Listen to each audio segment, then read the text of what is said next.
Hey friends, Barky Dog here, back with another movie review. You know, it's been a while since I was last able to go to the movie theater to see a film. A local theater had Dracula and Frankenstein playing for Halloween, and I really wanted to go, but I held off because the COVID cooties are still running around. Now, usually I review older movies on my channel because new movies kinda suck. But sometimes a really special film comes along and I just want to cover it. So I saw that something was playing and I couldn't say no. I had to go.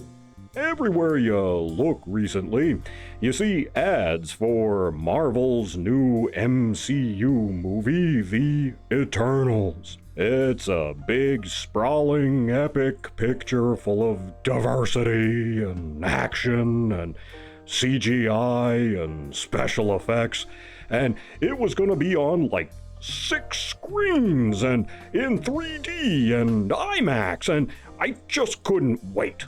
Not gonna lie, I couldn't wait to get to the cinema and not buy a ticket for it. No, instead, what I wanted to see was the new film by Wes Anderson, The French Dispatch. And that was the best choice I made all week, maybe even in life.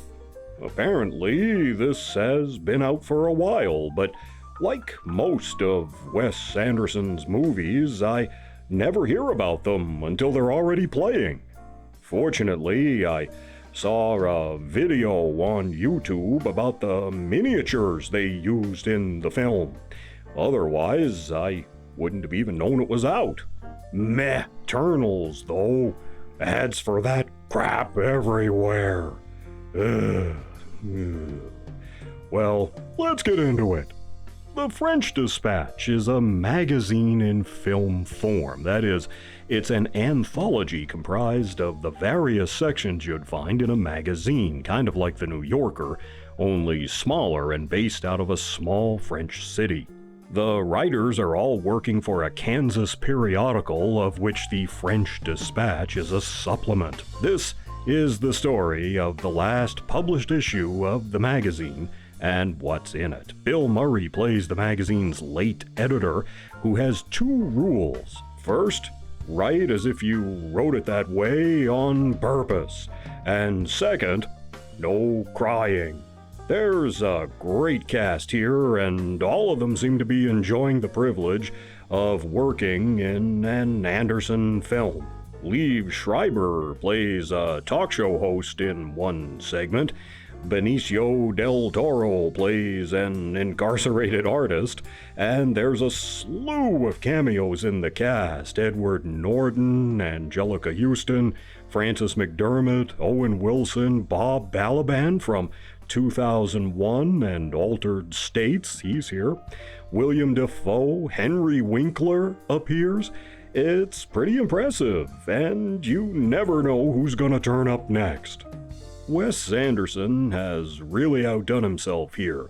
He's one of the few directors working in Hollywood today who is a proper artist, and film is his medium. We used to have a lot of artists like Orson Welles or Alfred Hitchcock, Powell and Pressburger, but these days Anderson pretty much stands alone. A director equally at home in both live action and animated formats. Maybe Del Toro, maybe Peter Jackson might be considered artists in their own way, but Anderson is head and shoulders above anyone else that comes to mind, and his fondness for planimetric composition, scrolling sideways dolly shots, and compass point editing are all on full display in this film. But fair warning, unlike the Grand Budapest Hotel or the Fantastic Mr. Fox, this one may be a bit of a challenge for those preferring more traditional, linear storytelling.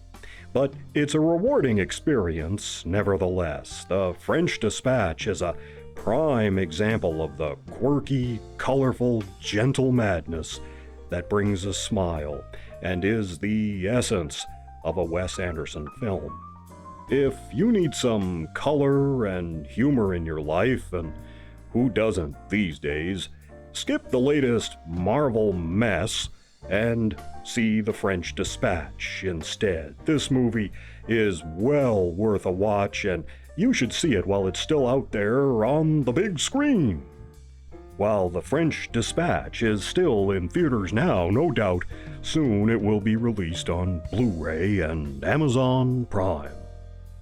You can watch another of my reviews here, and down there you can see some of my reviews of movies from the 1990s. You take care of yourselves, and I'll see you in the next one.